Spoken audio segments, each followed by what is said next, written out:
The Land of Roar, Chapter 30. Make him go upside down, Arthur. No! I'm sitting with a straight back, my hands wrapped round the spike, and my eyes fixed on the horizon. Wind whistles past my face as we rise up and down with each thrust of Vlad's wings. If I don't look down, I can almost pretend this is a computer game and nothing bad can possibly happen to me. Wynne slaps his hands on my shoulders. Make him fly into a volcano! That would be incredible. As we fly over Roar, Wynne keeps making reckless suggestions, and I keep ignoring them, and I stick to going left and right. We glide over a lake, then I squeeze my left knee and we swing over a forest. I press my right knee and we're back over the lake. A red bird flies alongside us for a while until Vlad growls at it, smothering it in smoke. That's it, I say, patting Vlad's craggy scales. Ignore the bird and keep going, good boy.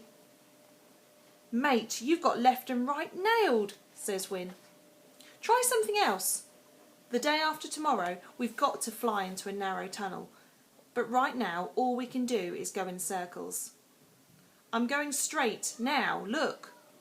We've reached the bottomless ocean and are soaring across it, heading towards the horizon. Anyway, Rose's lesson was useless. Wynne leans forward and stares down at the sea. I guess she wasn't expecting Vlad to take off like that. I'm not in the mood to hear Wynne defend Rose. Wynne, by the time we left the ground she was sunbathing. I can't believe she didn't come after us on Pickle. A few hours ago we saved her life, but now she sends us up into the sky on a dangerous beast without thinking about our safety. Rose doesn't care about anyone except herself. Wynne shakes his head. That's not true. Rose has always been there when we've needed her. Remember what happened at the Crow's Nest? You've not seen her at home, Wynne. Trust me, she's changed. We fly on in silence for a few minutes. Then Wynne says, I don't know about what Rose is like in home, but she's always looked out for you here. She must know you can handle this, otherwise she would have come after us. Wynne's words make me think and sit up a bit taller. Could he be right? Could Rose not being by my side be a good thing, not a bad thing? Look, Arthur. Wynne points down to where a massive lump of rock rises out of the sea. Waves have hollowed out its middle, forming a narrow archway. That would be perfect tunnel flying practice. Don't you think it's a bit small? No. Well, yes, but Mitch always went on about how small and narrow the sea cave was, so we should give it a go. Wynne's right. For the mission for saving Grandad, we should give it a go. Only I'm frightened of doing anything that could make us fall off Vlad's back. No, I'm not frightened. Petrified. The idea of tumbling through the sky makes me feel helpless and sick, like I'm already falling. We're closer to the rock now, and I can see waves being sucked into the archway. If Vlad is going to fit through there, we'll have to go fast and at an angle. All we've got to hold on to are spikes, and right now my spike is slippery with sweat. I shake my head. Sorry, Wynne. It's too dangerous. He gives a cry of exasperation. Mate, you're Arthur Trout, Master of Roar. How can you fight Croaky if you're scared of flying through a hole? Wynne's words burn into me. They make me stare straight ahead, heart thumping, cheeks flushed. Not because I'm angry, but because I know he's right. If I'm ever going to see Grandad again, I need to stop thinking about all the ways I could slip, fall or tumble and start to believe I can do this on my own. I came to Roar, didn't I? I climbed down that bridge to get to Rose, and right now I'm sitting on a dragon. I don't take my eyes off the rocky archway as Vlad's heat rises up through me. What was Rose shouting when we took off? It sounded like gobbledygook. No, not gobbledygook. Obby-dobby.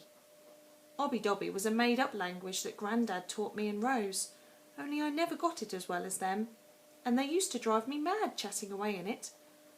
Rose told us to say "Row-bys" to make Vlad take off, which is the word rise with obe stuck in the middle of it. Could Obby Dobby be Rose's mysterious dragon language? There's only one way to find out. I lean down to Vlad's ear and yell, "Dobown!" Instantly, Vlad's head drops and he dives towards the sea. My stomach drops too as cold air races past us and we're flung back. "Yes!" screams Win. I keep my eyes open, forcing myself to watch, and just before Vlad's snout touches a wave, I shout, "Globide!"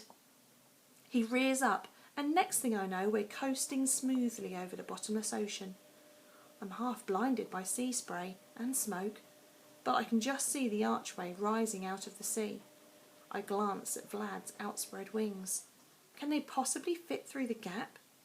I nudge him to the left, and then a little bit further until he's flying at an angle. Win and I lean as far forward as we can, our knees pressed into Vlad's scaly sides. "Do you reckon we're going to make it?" Win's voice sounds strangely scared. "Definitely," I say. Then I fix my eyes on the gap as Vlad speeds up. We shoot into the archway and I'm blinded by smoke. Win screams, the dragon growls, then I see blue sky and realise I'm breathing fresh air. I did it. I flew Vlad through the archway and we survived.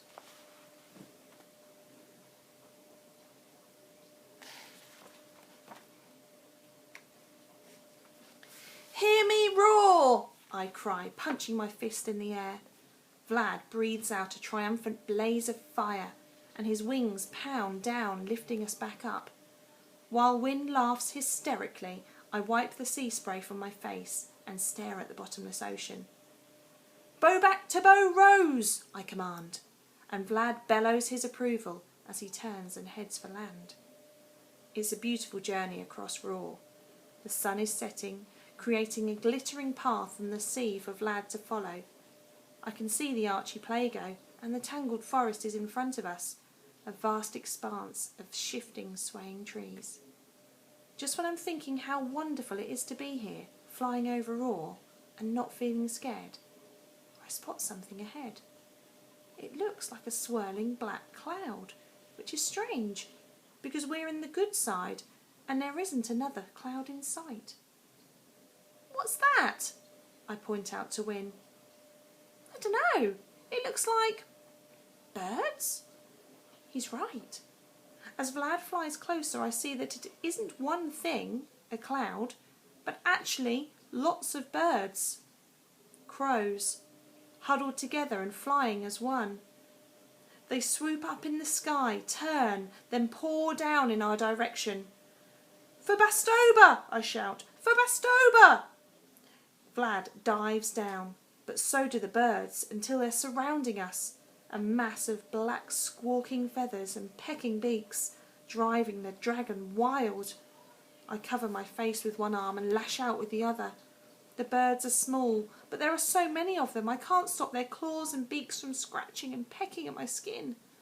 Soon Vlad's had enough.